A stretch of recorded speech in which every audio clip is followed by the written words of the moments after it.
दोस्तों स्वागत है आपको प्रोग्रामिंग ट्यूटोरियल के इस सीरीज़ में।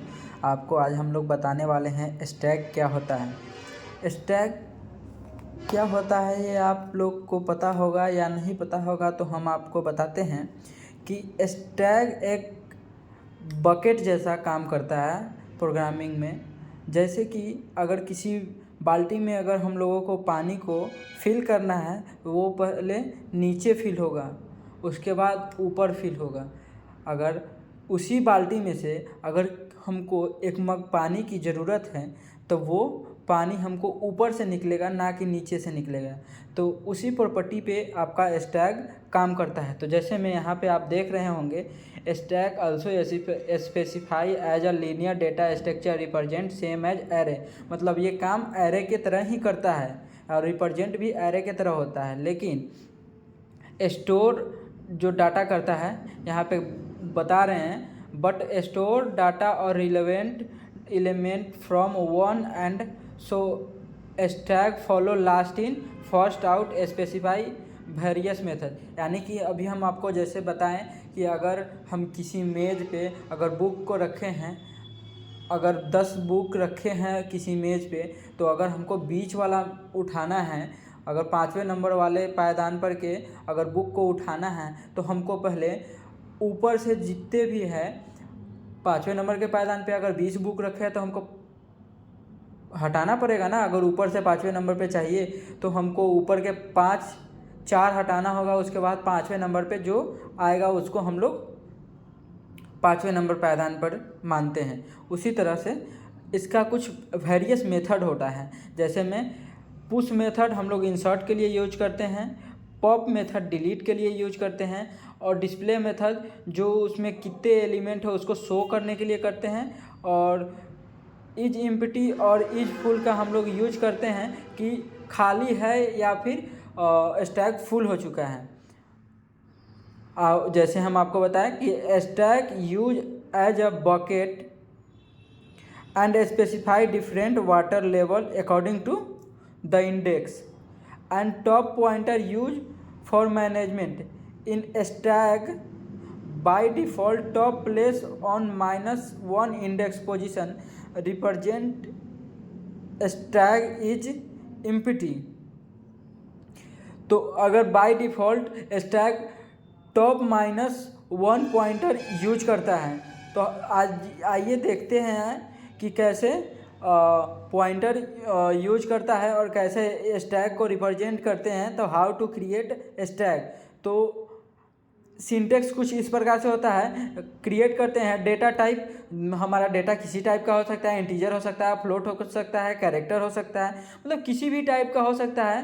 तो ये डाटा टाइप हम लोगों को, और उसके बाद ये स्पेस स्टैक का नाम कुछ भी हो सकता है। आपको मन है तो स्टैक रख सकते हैं, आपको मन है तो आप अपना नाम रख सकते हैं। मतलब स्टैक कुछ भी हो सकता है, आप उसका नाम रखना है। लेकिन हाँ, साइज भी फिक्स करना है कि स्टैक का कितना साइज है, तो स्टैक का साइज भी फिक्स करना था। कुछ इस प्रकार से हम लोग स्टैक को क्रिएट करते हैं। जैसे कि मैंने एग्जांपल से आपको बताया है कि इंटीजर 5, स्टैक का नाम मैंने स्टैक ही रखा है, तो इंटीजर 5 साइज है, और यहाँ पे टॉप मेरा -1 पे है, ठीक है। तो स्टैक को हम लोग क्रिएट करते हैं। तो अभी तो मेरा टॉप जो है -1 पे है, टॉप मेरा नीचे है।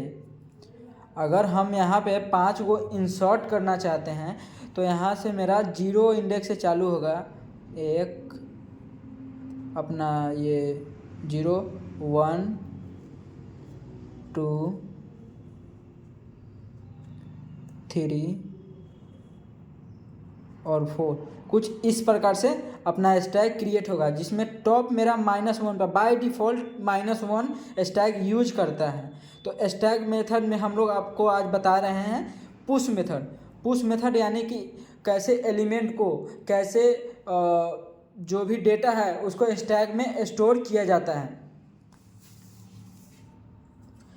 तो पुश मेथड हम लोग यूज कर रहे हैं। Push method use for insert element on the top most index position, where position method check top position if top position size -1, यानी कि मेरा टॉप पोजीशन जो साइज दिए हैं उससे कम होना चाहिए।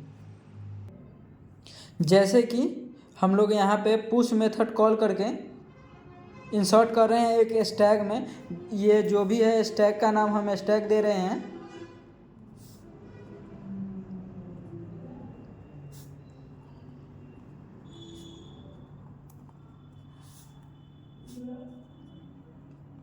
ठीक है, तो पुश मेथड को कॉल करके हम इंसर्ट कर रहे हैं 10। तो हम जैसे आपको बताए थे कि अगर हम किसी चीज़ को अपने टेबल के में